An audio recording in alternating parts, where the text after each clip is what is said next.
परिश्रम और प्रदेश की जनता ने जनप्रतिनिधियों के साथ मिलकर के जो फील्ड में रहकर के प्रशासनिक टीम के साथ मिलकर के कार्य किया है, ये टीम वर्क जो हर एक क्षेत्र में देखने को करने को प्राप्त हुए हैं, आज उसका परिणाम है कि उत्तर प्रदेश देश के अंदर नए भारत के नए उत्तर प्रदेश के रूप में उभरा है। मित्रों,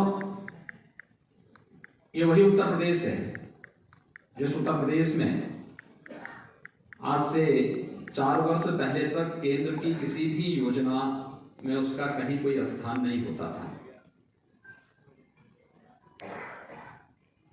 ये सभी योजनाएं आम नागरिक के जीवन में व्यापक परिवर्तन का कारक बनी हैं, उस समय भी बन सकती थी। याद करिए 2014 में जब प्रधानमंत्री मोदी जी ने देश के प्रधानमंत्री के रूप में शपथ ग्रहण किया था और उसके उपरांत एक एक करके जो योजनाएं देश के अंदर लागू हुई, उन योजनाओं को समयबद्ध ढंग से तत्कालीन सरकार ईमानदारी के साथ उत्तर प्रदेश के अंदर लागू करती, बहुत बड़ा परिवर्तन उस समय किया जा सकता था। सरकारों ने रुचि नहीं दी या उससे पहले उस प्रकार की सोच नहीं थी। केंद्र सरकार के साथ मिलकर के राज्य ने जो उपलब्धियां हासिल की, उसका परिणाम है कि आज हम लोग प्रधानमंत्री आवास योजना में देश के अंदर, चाहे वह ग्रामीण क्षेत्र हो या शहरी क्षेत्र की, प्रधानमंत्री आवास योजना में उत्तर प्रदेश नंबर 1 स्थान पर है। स्वच्छ भारत मिशन जो देश के अंदर दुनिया का सबसे बड़ा एक अभियान था, जिसने प्रत्येक नागरिक के जीवन में व्यापक परिवर्तन करने के साथ ही नारी गरिमा का भी जो प्रतीक बना, इसने व्यापक परिवर्तन का कारण, सबसे बड़ी चुनौती मार्ग में उत्तर प्रदेश था। उत्तर प्रदेश ने 2017 से जो कार्य प्रारंभ किया, 2,61,00,000 से अधिक शौचालयों का निर्माण करके देश के अंदर प्रथम स्थान भी प्राप्त किया। केंद्र सरकार की वे सभी योजनाएं, प्रधानमंत्री उज्ज्वला योजना, प्रधानमंत्री सौभाग्य योजना, प्रधानमंत्री उजाला योजना, प्रधानमंत्री किसान सम्मान की योजना, यानी इससे जुड़ी हुई जितनी भी योजनाएं थी, इन सभी योजनाओं में उत्तर प्रदेश जहां पहले बहुत पीछे हुआ करता था, किसी में 23वें नंबर पर, किसी में 27वें नंबर पर, आज उन सब में उत्तर प्रदेश अपनी एक बेहतरीन कार्य पद्धति के कारण पहले स्थान पर है। तो खाद्यान्न उत्पादन में भी उत्तर प्रदेश ने इस दौरान बेहतर प्रदर्शन किया है। हम लोगों ने इस दौरान प्रदेश के अंदर किसानों के हितों के लिए जो कार्य प्रारंभ किए, हम सब जानते हैं कि देश के अंदर किसान राजनीति के एजेंडे का हिस्सा ईमानदारी के साथ 2014 के बाद बना, जब सॉइल हेल्थ कार्ड, प्रधानमंत्री फसल बीमा योजना, प्रधानमंत्री कृषि सिंचाई की योजना जैसी योजनाएं लागू हुई। लेकिन लागत का 1.5 गुना एमएसपी किसान को मिले, कि 2018 में प्रधानमंत्री मोदी जी ने इसे देश के अंदर लागू किया। उत्तर प्रदेश में 2017 में हम लोगों ने प्रोक्योरमेंट की पॉलिसी लागू की। रिकॉर्ड मात्रा में खाद्यान्न का क्रय हमने सरकारी क्रय केंद्रों के माध्यम से करना प्रारंभ किया और मुझे बताते हुए प्रसन्नता है कि डीबीटी के माध्यम से केवल खाद्यान्न का 66,000 करोड़ रुपए से अधिक की राशि किसान के खाते में देने का कार्य इस दौरान सरकार ने किया। गन्ना किसानों के जीवन में कितना परिवर्तन हो सकता है, ये वही प्रदेश है जो कभी गन्ना उत्पादन में नंबर 1 पर था, लेकिन बीच के कालखंड में चीनी मिलों को अपने स्वार्थ के लिए बंद करना, औने पौने दाम पर बेचने की एक प्रक्रिया प्रारंभ हुई। गन्ना किसानों का 8-8, 10-10 वर्षों से गन्ना मूल्य का भुगतान नहीं हो पा रहा था। राज्य सरकार ने 2017 में जो कार्य पद्धति आगे बढ़ाई, उसका परिणाम है कि पिछले 4 वर्ष के दौरान हमारी सरकार 1,27,000 करोड़ रुपए से अधिक का गन्ना मूल्य का भुगतान करने में सफल रही। और कोरोना कालखंड के दौरान भी हम लोगों ने सभी 119 चीनी मिलों का सफलतापूर्वक संचालन प्रदेश के अंदर किया। ये वे कार्य हैं जिसके माध्यम से प्रदेश सरकार व्यापक परिवर्तन करने में प्रदेश के अंदर सफल रही और उसका परिणाम हर एक क्षेत्र में देखने को प्राप्त हुआ। प्रदेश के अंदर चाहे वह ई प्रोसिक्यूशन प्रणाली में प्रदेश ने देश के अंदर प्रथम स्थान प्राप्त करने का रहा हो, या फिर अन्य हर एक फील्ड में वे व्यापक परिवर्तन करके दिखाए हैं। प्रदेश के अंदर पिछले 4 वर्षों की हमारी उपलब्धियों में ये भी है कि पिछले 4 वर्ष के दौरान ये वही उत्तर प्रदेश है जिसमें कोई पर्व और त्योहार शांतिपूर्ण तरीके से नहीं मनाया जा सकता था। आज मैं इस बात को बड़े हर्ष और गौरव के साथ कह सकता हूं कि विगत 4 वर्ष में सभी पर्व और त्योहार बहुत शांतिपूर्ण तरीके से प्रदेश के अंदर संपन्न हुए। और यही नहीं, 4 वर्ष में प्रदेश के अंदर कोई दंगा भी नहीं हुआ, बल्कि प्रदेश सरकार ने पेशेवर अपराधी और माफियाओं के खिलाफ, प्रदेश में शांति भंग करने वाले तत्वों के खिलाफ जो कार्रवाई की वो देश के अंदर एक मानक भी बनी और उसके परिणाम देश के अंदर भी और हर एक तबके ने उसको बहुत सकारात्मक भाव के साथ लिया। और आज उसका परिणाम है कि प्रदेश के बारे में लोगों के मन में एक धारणा बदली। आज प्रदेश व्यापक निवेश की संभावना का एक सबसे अच्छे गंतव्य के रूप में बना है, जहां पर पहले कोई आना नहीं चाहता था, असुरक्षा का भाव था, दंगों के कारण संपत्ति की क्षति का भय होता था। आज उसे इस बात का भय नहीं है। आज हर एक देश और दुनिया का निवेशक का पहला निवेश का सबसे अच्छा गंतव्य कोई दिखाई देता है तो उत्तर प्रदेश उसका सबसे अच्छा गंतव्य है। पुलिस रिफॉर्म के मामले में भी हम लोगों ने इस दौरान अच्छे काम किए। वर्षों से जो मांग होती थी पुलिस कमिश्नरी सिस्टम की, वह हम लोग प्रदेश के अंदर लागू करने में सफल हुए। प्रदेश की राजधानी लखनऊ और गौतम बुद्ध नगर पुलिस कमिश्नरेट सिस्टम से जुड़ा है। पुलिस के अंदर रिफॉर्म की अन्य जो प्रक्रिया होनी थी या वहां पर पुलिस कर्मियों के लिए बुनियादी सुविधाओं के लिए, चाहे वह पुलिस लाइन में पुलिस बैरक की स्थापना या पीएससी के जर्जर आवासों के स्थान पर उनको अच्छे आवासीय बैरक के निर्माण की कार्रवाई हो, पुलिस थानों में बुनियादी सुविधाओं की आवश्यकता का हो, ये कार्य सफलतापूर्वक संपन्न किए गए। हर एक थाने में 1535 थाने, 350 तहसीलों में महिला हेल्प डेस्क की स्थापना करने के साथ ही प्रदेश के अंदर यह भी प्रयास प्रारंभ किए गए कि जो जर्जर थाने थे वहां पे नए भवनों का निर्माण हो, जिनका क्षेत्रफल ज्यादा था।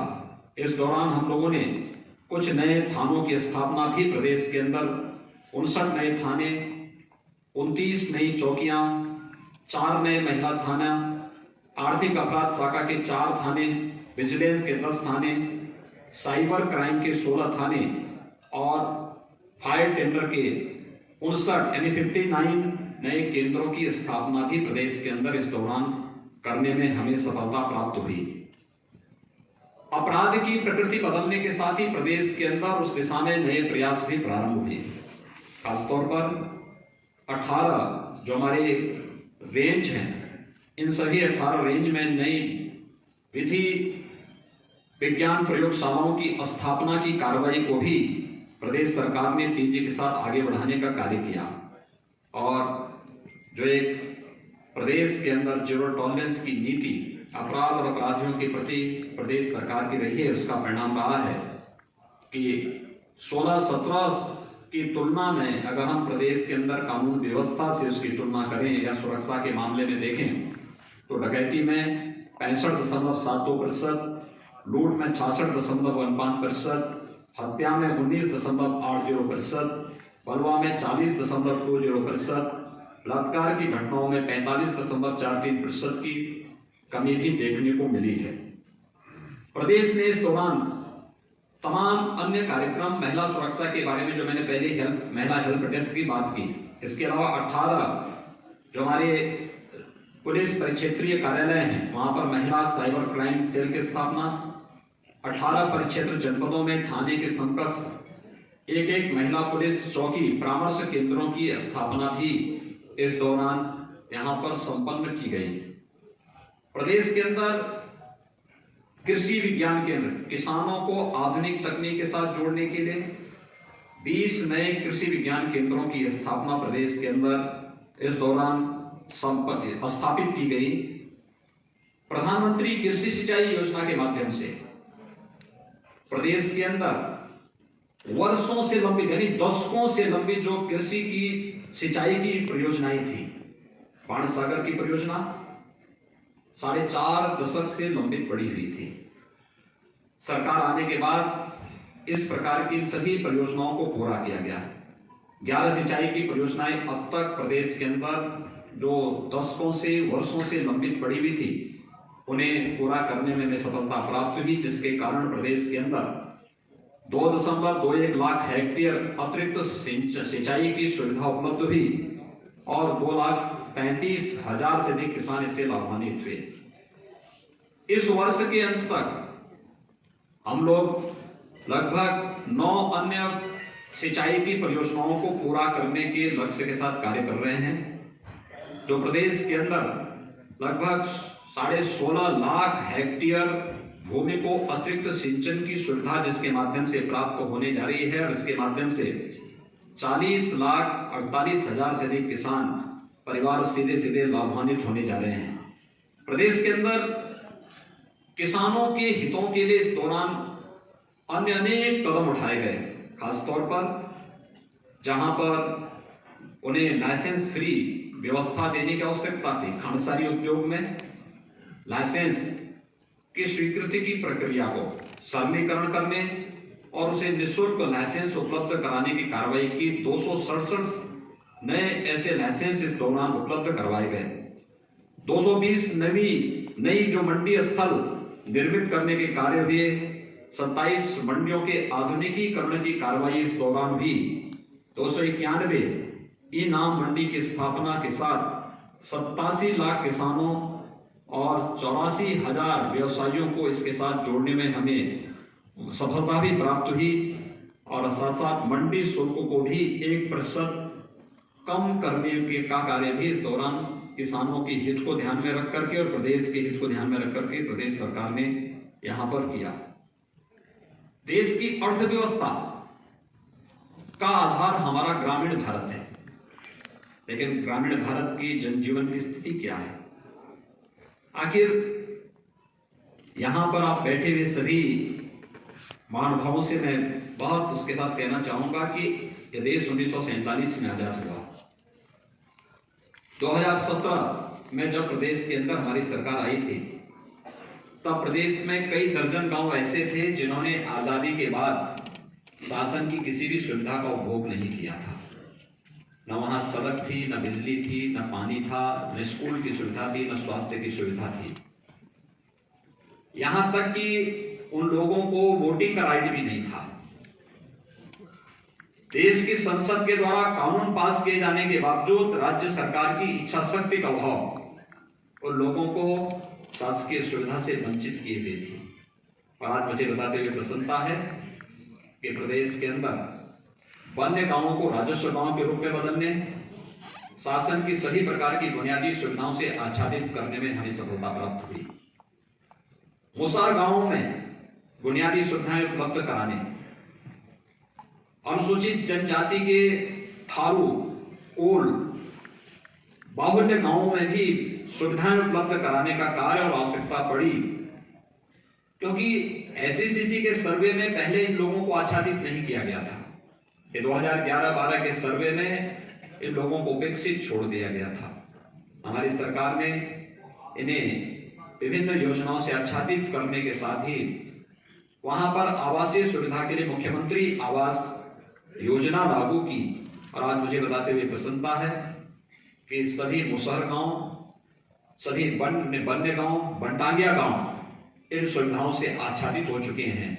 और प्रदेश सरकार ने नई योजना के अंतर्गत थारू, कोल और सहरिया जैसी जातियों को भी अब इससे कवर करने की कार्रवाई को आगे बढ़ाने का कार्य किया। इस दौरान हम लोगों ने मुख्यमंत्री आवास योजना के माध्यम से प्रधानमंत्री आवास योजना के अतिरिक्त जो आवास उपलब्ध कराए गए, मुसहर जाति के 38,112 पंटागिया गांव के 4,779, कुष्ठ रोगियों को 2,115 आवास उपलब्ध कराने में हम लोगों को इस दौरान मदद मिली और इन योजनाओं ने इनके जीवन में व्यापक परिवर्तन का कार्य भी किया। ग्रामीण क्षेत्र की अर्थव्यवस्था में कनेक्टिविटी का एक बड़ा योगदान है और प्रदेश के अंदर भी आप याद करिए, जब 2017 में प्रदेश के अंदर सरकार आई थी तो प्रदेश के अंदर दो बातें बहुत साफ चलती थी, एक सड़क कनेक्टिविटी को लेकर के और दूसरा बिजली को लेकर के। ये मान्यता थी कि अगल बगल के सभी राज्यों में शाम के बाद बिजली चलती थी और जहां से अंधेरा शुरू होता था लोग मानते थे उत्तर प्रदेश की सीमा शुरू हो गई है। आज मैं कह सकता हूं उत्तर प्रदेश के अंदर विद्युत व्यवस्था को बेहतर करने में और बिना भेदभाव के शासन की योजना बिना भेदभाव की प्रत्येक नागरिक को मिलनी चाहिए और यह कार्य प्रदेश सरकार ने इस दौरान किया। हर जिला मुख्यालय को 24 घंटे, हर तहसील मुख्यालयों को 20 से 22 घंटे और ग्रामीण क्षेत्र में 16 से 18 घंटे की विद्युत की आपूर्ति करने के साथ ही 1,21,000 गांवों तक बिजली पहुंचाने का काम यानी इंफ्रास्ट्रक्चर, नया इंफ्रास्ट्रक्चर खड़ा किया गया और 1,38,00,000 ग्रामीण परिवारों को निःशुल्क विद्युत कनेक्शन उपलब्ध करवाने में सरकार ने जहां सफलता प्राप्त की, वहीं साथ ही साथ इस दौरान कनेक्टिविटी को बेहतर किया गया। इंटर स्टेट कनेक्टिविटी, प्रदेश की सीमा नेपाल राष्ट्र से भी जुड़ी हुई है। बिहार, छत्तीसगढ़, झारखंड, मध्य प्रदेश, राजस्थान, उत्तराखंड, हरियाणा, उत्तराखंड और दिल्ली राज्यों से भी जुड़ी हुई है। इंटर स्टेट कनेक्टिविटी को भी बेहतर करने, 4 लेन की कनेक्टिविटी के साथ जोड़ने, हर जिला मुख्यालय को 4 लेन की कनेक्टिविटी के साथ जोड़ने, तहसील और विकासखंड मुख्यालयों को 2 लेन के साथ जोड़ने और ग्रामीण क्षेत्रों की सड़कों की भी सुदृढ़ीकरण का कार्य सफलतापूर्वक इस दौरान प्रदेश के अंदर करने में सफलता प्राप्त हुई।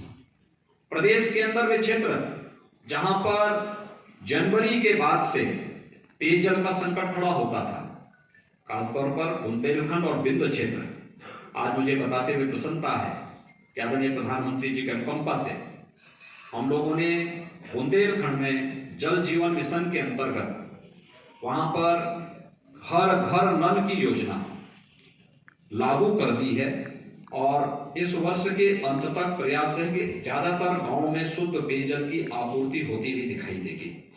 यानी ये एक व्यापक परिवर्तन के कारण है।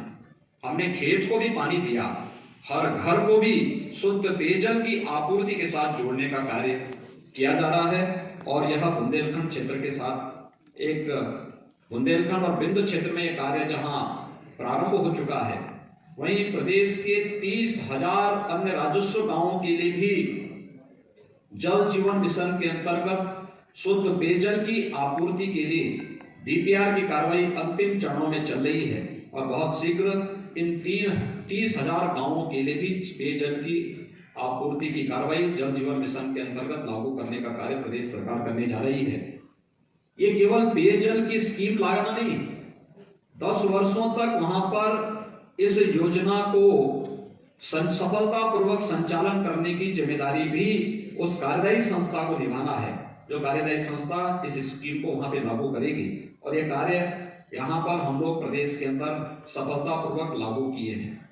प्रदेश के अंदर निराश्रित गो आश्रय स्थलों के लिए भी प्रदेश सरकार ने व्यापक कार्य योजना बनाकर उसे लागू किया।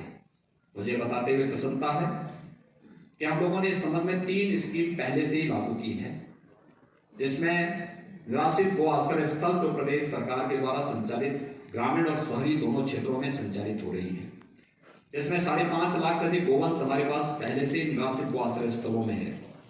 दूसरी स्कीम हमारी इसमें है जिसमें सहभागिता योजना के अंतर्गत अगर कोई किसान अपने घर में एक एयरटेक किए हुए गोवंश को रखता है तो उस गोवंश को हम एक किसान परिवार को अधिक से अधिक 4 गोवंश तक उपलब्ध कराते हैं, तो वह किसान परिवार को हम लोग 900 रुपये प्रति गोवंश हर महीने भी उपलब्ध कराते हैं। हर महीने इसका भौतिक सत्यापन भी होता है। लगभग 80,000 गोवंश इस प्रकार से किसान परिवारों को उपलब्ध कराए गए हैं और मुझे बताते हुए प्रसन्नता है कि निराश्रित गौ आश्रय स्थलों से प्रदेश सरकार ने उन परिवारों को जो कुपोषित परिवार हैं, उन कुपोषित परिवारों को एक एक दूध देने वाली गाय भी उपलब्ध कराया, जिसमें गाय के साथ साथ 900 रुपये प्रति माह उन कुपोषित परिवारों को देने की योजना भी प्रदेश के अंदर लागू की गई है। और बहुत सारे कुपोषित परिवार इस योजना का लाभ ले रहे हैं, जिसमें गाय के साथ साथ 900 रुपये प्रति माह उस परिवार को उस सेवा के बदले मिल रहे हैं। सरकार ने यह भी निर्णय लिया है कि वह हर नया पंचायत स्तर पर निराश्रित गो आश्रय स्थलों की स्थापना के कार्य को युद्ध स्तर पर आगे बढ़ाएगी। एंटी भूमाफिया टास्क फोर्स ने प्रदेश के अंदर इस दौरान अच्छा काम किया। 60,62,000 से अधिक जो वाद थे उसका निस्तारण किया। 54,000 हेक्टेयर से अधिक लैंड को भूमाफियाओं के कब्जे से मुक्त कराने में हमें सफलता प्राप्त हुई। और ये भूमाफियाओं के कब्जे से छुड़ाई गई भूमि, ये हमारे लिए प्रदेश के अंदर निवेश के लिए एक लैंड बैंक का भी काम की। लेकिन साथ साथ यह उन गरीब परिवारों को जिनके पास अभी तक अपना आवास बनाने के लिए कोई भूमि नहीं थी, उन्हें भूमि का पट्टा वहां पर उपलब्ध कराने में भी हमें मदद मिली। प्रधानमंत्री जी की प्रधानमंत्री स्वामित्व योजना के माध्यम से प्रदेश के अंदर 2 लाख से अधिक भू स्वामियों को उनकी जिस जमीन पर उनका मकान है उस का स्वामित्व के कागजात भी उन्हें उपलब्ध कराने में सफलता प्राप्त हुई। तो वरासत अभियान के माध्यम से भी 8,87,000 से अधिक ऐसे प्रकरण थे जिसके माध्यम से हम लोगों ने प्रदेश के अंदर सफलता प्राप्त की और सफलतापूर्वक इन सभी समस्याओं का समाधान करने में भी प्रदेश सरकार को सफलता प्राप्त हुई। मित्रों, ये वही प्रदेश है जहां पर कोई निवेशक निवेश नहीं करना चाहता था। और मुझे बताते हुए प्रसन्नता है कि पिछले 4 वर्ष के दौरान प्रदेश के अंदर 3 लाख करोड़ रुपए से अधिक का निवेश प्रदेश के अंदर हुआ।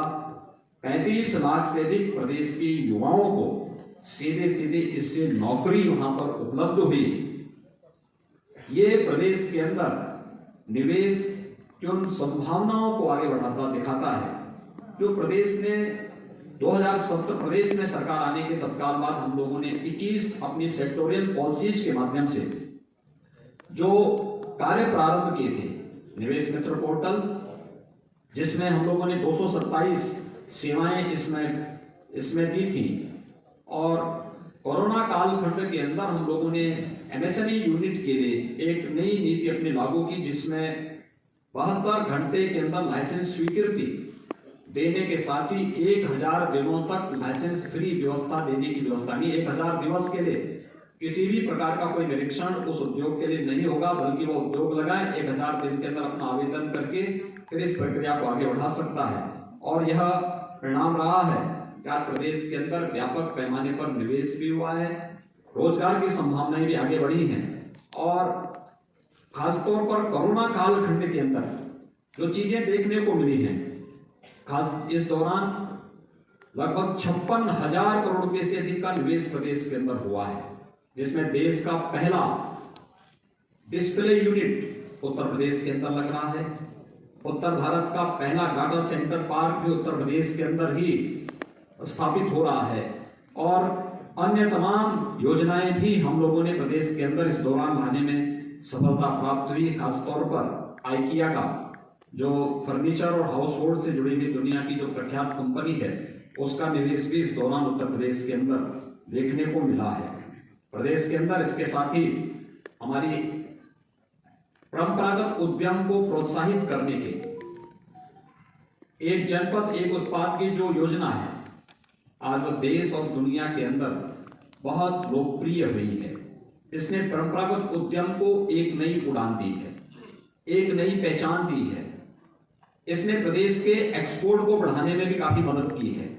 और आज इसका परिणाम है कि प्रदेश के अंदर जो हम लोगों ने इस क्षेत्र में कार्य प्रारंभ किए, उद्यम सारथी ऐप प्रदेश के अंदर लॉन्च किया गया। इसके माध्यम से विभिन्न रोजगार परक कार्यक्रमों को आगे बढ़ाने का कार्य बनाया गया। और इसका परिणाम था कि प्रदेश के अंदर 50 लाख से अधिक नए एमएसएमई इकाइयों की स्थापना हुई। 2,13,000 करोड़ रुपए से अधिक का बैंक से ऋण उपलब्ध करवाने में हमें इसके माध्यम से मदद मिली। और 1,80,00,000 से अधिक रोजगार का सृजन केवल इन एमएसएमई यूनिट के माध्यम से हमें प्रदेश के अंदर इसके माध्यम से प्राप्त हुई। आत्मनिर्भर भारत पैकेज के अंतर्गत भी 12,91,000 इकाइयों को 42,700 करोड़ रुपए के ऋण उपलब्ध करवाने में कोरोना कालखंड के दौरान ही हमें मदद मिली और इसके माध्यम से प्रदेश में 1,14,000 करोड़ रुपए से अधिक की जो निर्यात की संभावनाओं को, यानी इसने हमारी निर्यात की संभावनाओं को आगे बढ़ाने का कार्य भी किया और प्रदेश के अंदर उन संभावनाओं को आगे बढ़ाया है जिसके लिए कभी प्रदेश जाना जाता था। प्रदेश के अंदर ग्रामीण क्षेत्र के विकास के साथ ही शहरी क्षेत्रों के विकास में भी जो एक बुनियादी सुविधाओं के लिए, शहरी जीवन के लिए एक आम नागरिक तरसता है, वहां पर उस प्रकार की सुविधाएं उसे कैसे प्राप्त हों। हम लोग आभारी हैं भारत सरकार के, जिसमें प्रदेश के 10 शहरों को स्मार्ट सिटी के रूप में चयन किया और 60 शहरों को अमृत योजना के अंतर्गत बुनियादी सुविधाओं से आच्छादित करने के लिए इनका चयन भारत सरकार ने किया था।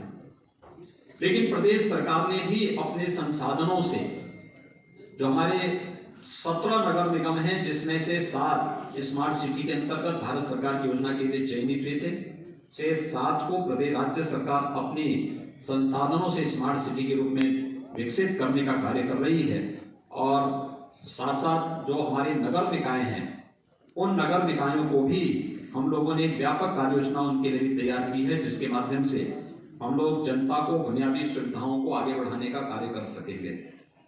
नमामि गंगे परियोजना, उत्तर प्रदेश का सौभाग्य है कि गंगा मैया उत्तर प्रदेश के अंदर सर्वाधिक दूरी तय करती है।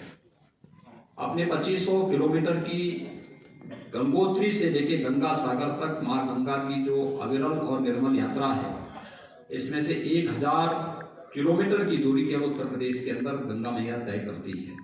आज आप प्रदेश के अंदर कानपुर में, प्रयागराज में या वाराणसी में, ये हमारे वे सेंटर हैं, या गढ़मुक्तेश्वर में, ये वे केंद्र हैं जहां पर लोग आस्था के साथ भी और अपने औद्योगिक विकास की दृष्टि से भी जब उन क्षेत्रों का भ्रमण करते हैं तो बरबस उनके सामने मां गंगा का दृश्य सामने होता है।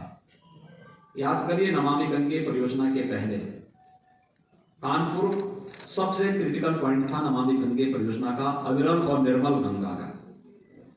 कानपुर में किस प्रकार की स्थिति थी? अकेले कानपुर के एक स्थान पर ही 14 करोड़ लीटर सीवर गिरता था। आज वहां पर एक बूंद भी सीवर नहीं गिरता है। यही नहीं, कानपुर के नीचे आने पर, आप जब कानपुर के नीचे प्रयागराज की तरफ जाते थे, जलीय जीव पूरी तरह नष्ट हो गए थे। आज फिर से वहां पर जलीय जीव देखने को मिल सकते हैं और गंगा जिस डॉल्फिन के कारण विख्यात हुई थी, डॉल्फिन के दर्शन फिर से हमें गंगा की निर्मल धारा के साथ देखने को मिल सकता है। प्रयागराज कुंभ इसका एक बहुत अच्छा उदाहरण है, क्योंकि प्रयागराज कुंभ ने व्यवस्था, सुरक्षा और स्वच्छता का एक मानक वैश्विक मंच पर कुंभ जैसे आयोजन के माध्यम से रखा था। इसके पीछे आदरणीय प्रधानमंत्री जी की सोच तो थी, उनका मार्गदर्शन भी था, लेकिन साथ साथ गंगा की नमामि गंगे परियोजना की सफलता भी इस आयोजन के साथ जुड़ी हुई थी। गंगा की निर्मल जल की धारा ने प्रयागराज कुंभ को और एक नई ऊंचाई तक पहुंचाने में बहुत बड़ी मदद की थी और ये कार्य सफलतापूर्वक हम लोगों ने उस अवसर पर किया। गंगा केवल हमारी आस्था का ही नहीं बल्कि अर्थव्यवस्था का भी आधार है। आज देश का पहला जो जल मार्ग है वह उत्तर प्रदेश के अंदर हल्दिया से वाराणसी तक बनकर के तैयार हो चुका है और इसमें कोरोना कालखंड के अंदर बहुत सारी चीजों को प्रदेश के अंदर खाद्यान्न, सब्जी, फल आदि को एक्सपोर्ट करने का उपयोग हम लोगों ने इस जलमार्ग का किया था। प्रयागराज तक इस मार्ग को बढ़ाने की कार्रवाई युद्ध स्तर पर चल रही है और इसके बहुत अच्छे और सार्थक परिणाम बहुत जल्दी सामने आएंगे। लेकिन साथ साथ पहली बार गंगा यात्रा का आयोजन भी प्रदेश के अंदर हो और ये यात्रा आस्था के साथ साथ अर्थव्यवस्था को भी एक नई ऊंचाई दे सके, इस दृष्टि से इस पर कार्य हुआ था और विगत वर्ष इसको हमारी सरकार ने सफलतापूर्वक प्रदेश के अंदर आयोजित किया। देश के अंदर गरीब शासन के एजेंडे का हिस्सा हो सकता है। ये नारों तक तो सीमित था, हकीकत क्या थी? 2017 के पहले प्रदेश के अंदर कई जनपदों में भूख से मौत के उदाहरण सामने आते थे। राशन कार्ड नहीं थे, खाद्यान्न घोटाले की शिकायत मिलती थी, टेक्नोलॉजी को इसके साथ जोड़ने का प्रयास नहीं होता था। आज मुझे बताते हुए प्रसन्नता है कि प्रदेश के सभी 80,000 राशन की दुकानें हम लोगों ने ई-पॉस मशीन के साथ जोड़ी है और प्रदेश के अंदर नेशनल पोर्टेबिलिटी के साथ जोड़ने के साथ उत्तर प्रदेश का कोई भी नागरिक जिसने उत्तर प्रदेश के अंदर राशन कार्ड बनाया है वह नेशनल पोर्टेबिलिटी के माध्यम से देश के अंदर किसी भी अन्य राज्य में जाकर के वहां राशन की सुविधा का लाभ प्राप्त कर सकता है। ई-पॉस मशीन और नेशनल पोर्टेबिलिटी के माध्यम से प्रदेश ने इस तकनीक का उपयोग करके 1200 करोड़ रुपए की राजस्व की सालाना बचत भी की है। यही चीजें बताती है कि 1200 करोड़ रुपए कहीं ना कहीं एक बेईमानी और भ्रष्टाचार की भेंट चढ़ जाते थे। आज सरकार ने इसका लाभ भी प्राप्त किया है। प्रदेश 80 लाख स्ट्रीट लाइट को भी एलईडी स्ट्रीट लाइट में बदलने वाला राज्य है। इसके माध्यम से भी व्यापक पैमाने पे कार्बन उत्सर्जन के साथ साथ हमें जो ऊर्जा की बचत इसके माध्यम से हुई है यह अलग है। ई टेंडरिंग को लागू करने वाला, प्रभावी ढंग से लागू करने वाला पहला राज्य उत्तर प्रदेश है और इसके माध्यम से भी प्रदेश ने भारी सफलता प्राप्त की है। जहां हर एक क्षेत्र में प्रदेश ने नई नई सफलताएं अर्जित की 4 वर्षों में। शिक्षा के क्षेत्र में भी आमूलचूल परिवर्तन हुआ है। प्रदेश के अंदर 2017 के पहले नकल के अड्डे हमारे माध्यमिक और उच्च शिक्षा के केंद्र बने हुए थे। आज मुझे बताते हुए प्रसन्नता है कि प्रदेश के अंदर नकल विहीन परीक्षा का एक नया मानक खड़ा हुआ है। दूसरा, बेसिक शिक्षा परिषद, माध्यमिक शिक्षा परिषद, उच्च शिक्षा में शिक्षा के क्षेत्र में जो व्यापक परिवर्तन किए वह उन स्कूलों में और उन क्षेत्रों में हुए परिवर्तन के माध्यम से देखा जा सकता है। अकेले बेसिक शिक्षा परिषद के स्कूलों में 4 वर्ष के दौरान 54 लाख से अधिक बच्चे इसमें प्रवेश किए। प्रदेश सरकार ने ऑपरेशन कायाकल्प के माध्यम से 1.25 लाख से अधिक विद्यालयों में बुनियादी सुविधाओं से आच्छादित किया। वहां पे फ्लोरिंग की व्यवस्था, फर्नीचर की व्यवस्था, बालक बालिकाओं के लिए अलग अलग टॉयलेट की व्यवस्था या अन्य बुनियादी सुविधाओं के साथ साथ अन्य सुविधाएं भी उपलब्ध कराने के साथ ही स्मार्ट क्लासेस भी वहां पर देने में सफलता प्राप्त की। माध्यमिक शिक्षा के क्षेत्र में भी व्यापक परिवर्तन हुए। एनसीईआरटी का पाठ्यक्रम वहां लागू करने में मदद मिली। उच्च शिक्षा के क्षेत्र में भी जहां पर व्यापक परिवर्तन करने के साथ ही 3 नए विश्वविद्यालय सहारनपुर, अलीगढ़ और आजमगढ़ में बनाने का मार्ग प्रशस्त हुआ, तो प्रदेश के अंदर निजी विश्वविद्यालयों की स्थापना का कार्य संपन्न हो सके, इसके लिए भी प्रदेश सरकार ने बहुत अच्छी सफलता प्राप्त की है और यह कार्य हमारा बहुत अच्छे ढंग से आगे बढ़ रहा है। प्रदेश के प्रतियोगी छात्रों के लिए हम एक मंच दे सकें। प्रदेश सरकार ने अभी हमने कोरोना कालखंड के अंदर देखा था, बहुत सारे बच्चे हमारे ऐसे थे जो राज्य के बाहर प्रतियोगी परीक्षाओं की तैयारी करने के लिए गए थे। लॉकडाउन के बाद जब उनके सामने संकट आया तो राज्य सरकार को फिर उन्हें सुरक्षित वापस लाने की आवश्यकता महसूस हुई, उनको उनके घरों तक पहुंचाने का काम किया। मुख्यमंत्री अभ्युदय योजना, मुझे बताते हुए प्रसन्नता है कि 18 लाख से अधिक बच्चे इस समय मुख्यमंत्री अभ्युदय योजना के साथ फिजिकली और वर्चुअली जुड़ चुके हैं, जिसमें उन्हें विभिन्न प्रकार की प्रतियोगी परीक्षाओं के साथ साथ उन्हें जुड़ने का, उसकी तैयारी करने के लिए एक अच्छा मंच उन्हें उपलब्ध हुआ है और वह उसके माध्यम से आगे अपने उज्जवल भविष्य के साथ जुड़ सकते हैं और ये कार्य आगे बढ़ा है। इस दौरान प्रदेश सरकार ने पिछले 4 वर्ष के अंदर स्वर्गीय अटल बिहारी वाजपेयी जी के नाम पर चिकित्सा विश्वविद्यालय की स्थापना लखनऊ में, मेरठ में स्पोर्ट्स विश्वविद्यालय, प्रयागराज में विधि विश्वविद्यालय और गोरखपुर में आयुष विश्वविद्यालय की स्थापना की कार्रवाई को भी आगे बढ़ाया है। प्रदेश के अंदर एक फॉरेंसिक इंस्टीट्यूट की स्थापना का कार्य लखनऊ में हम लोगों ने आगे बढ़ाया है। 51 नए राजकीय महाविद्यालयों, 24 राजकीय पॉलिटेक्निक, 4 राजकीय इंजीनियरिंग कॉलेजेज और लगभग 260 ITI की स्थापना के कार्य को भी प्रदेश सरकार ने प्राथमिकता के आधार पर इस दौरान आगे बढ़ाने का कार्य किया। तो श्रमिकों के बच्चों के लिए, जो रजिस्टर्ड श्रमिक हैं, उनके लिए 18 अटल आवासीय विद्यालय हर एक कमिश्नरी मुख्यालयों में स्थापित हो सके, जहां पर, क्योंकि रजिस्टर्ड श्रमिक अलग अलग समय में अलग अलग जगह काम करते हैं और उससे सबसे ज्यादा सफर उनके बच्चे करते थे। राज्य सरकार ने उनकी व्यवस्थित अच्छी शिक्षा के लिए 18 कमिश्नरी मुख्यालयों में 18 अटल आवासीय विद्यालयों के माध्यम से उनकी शिक्षा दीक्षा की पूरी व्यवस्था और उत्तम शिक्षा की व्यवस्था उनके लिए करने के लिए व्यवस्था लागू की है। मित्रों, स्वास्थ्य क्षेत्र में जो कार्य हुए हैं, कोरोना प्रबंधन का कार्य आप सबके सामने है।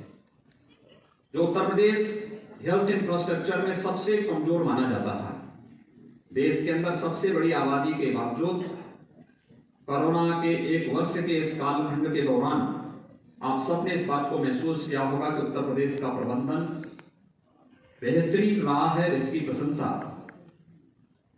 वैश्विक संगठन, विश्व स्वास्थ्य संगठन ने भी इसकी प्रशंसा की। कोरोना प्रबंधन में हम लोग सफल रहे, क्योंकि आदरणीय प्रधानमंत्री जी का मार्गदर्शन इस दिशा में प्राप्त होता था।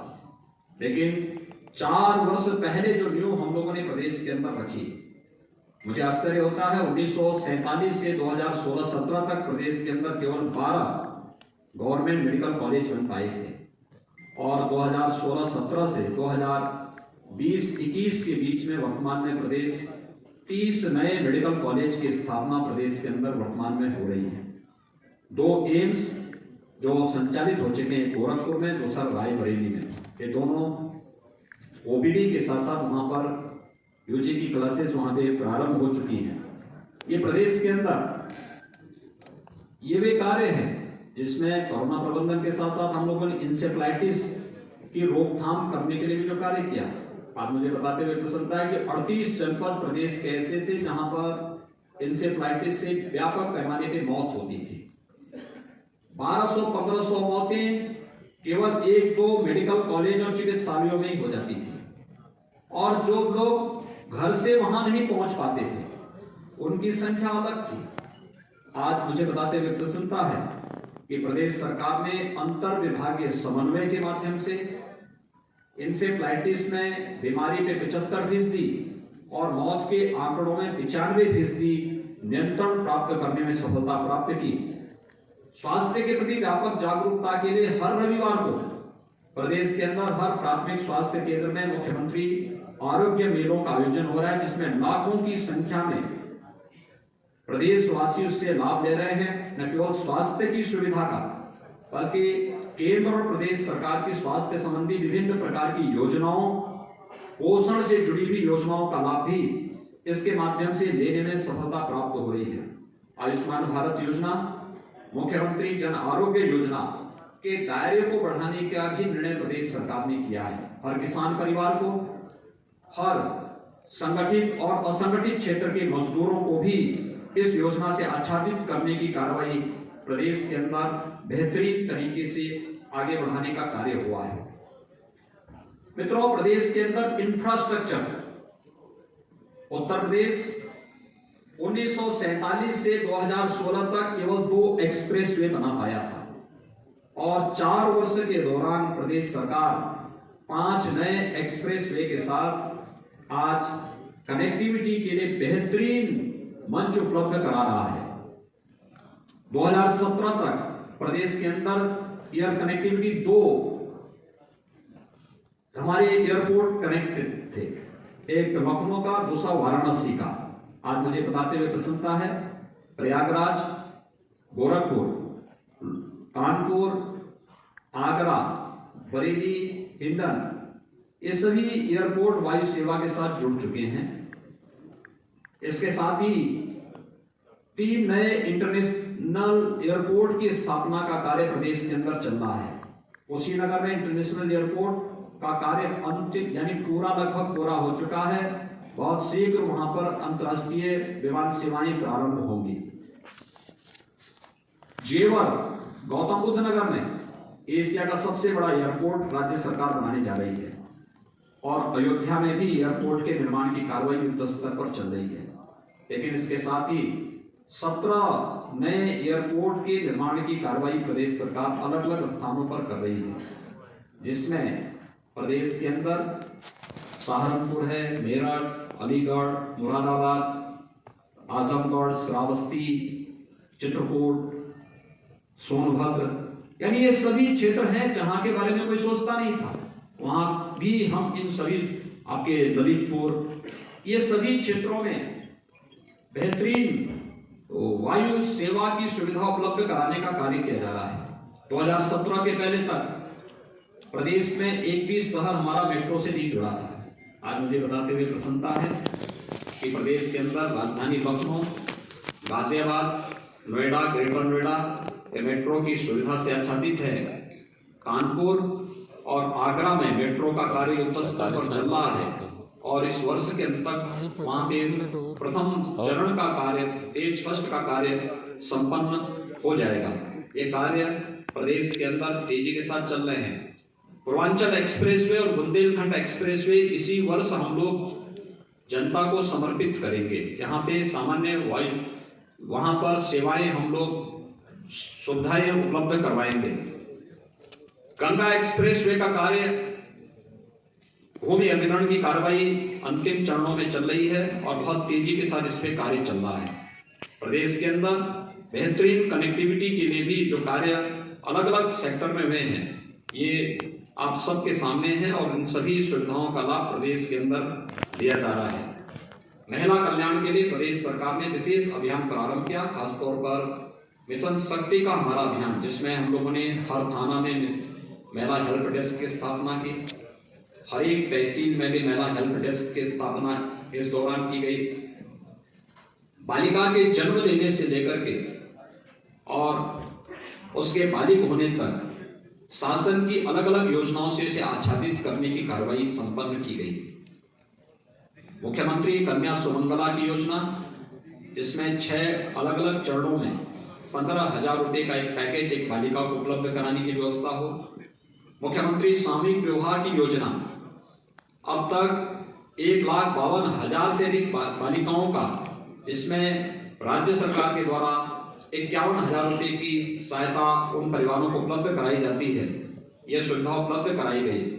6,94,000 बालिकाओं को अब तक कन्या सुमंगला योजना के माध्यम से लाभान्वित किया गया।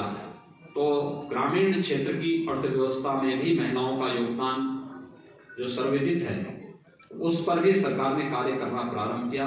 हर ग्राम पंचायत में एक बैंकिंग कॉरेस्पॉन्डेंट सखी की तैनाती करने की कार्रवाई, या फिर ग्रामीण क्षेत्र में राशन कोटे की दुकान जहां पर विवादित हो जाती है, वहां पर महिला स्वयंसेवी समूह को इसकी जिम्मेदारी उनको दे देना, या पोषण मिशन जो हमेशा विवादित रहा है, इस पूरे मिशन को राज्य उत्तर प्रदेश पहला राज्य है जिसने यह निर्णय लिया कि प्रदेश के अंदर पोषण मिशन का कार्य महिला स्वयंसेवी समूह कर संभालेंगे और इस कार्य को भी प्रदेश के अंदर लागू करने की कार्रवाई प्रदेश के अंदर लागू किया गया।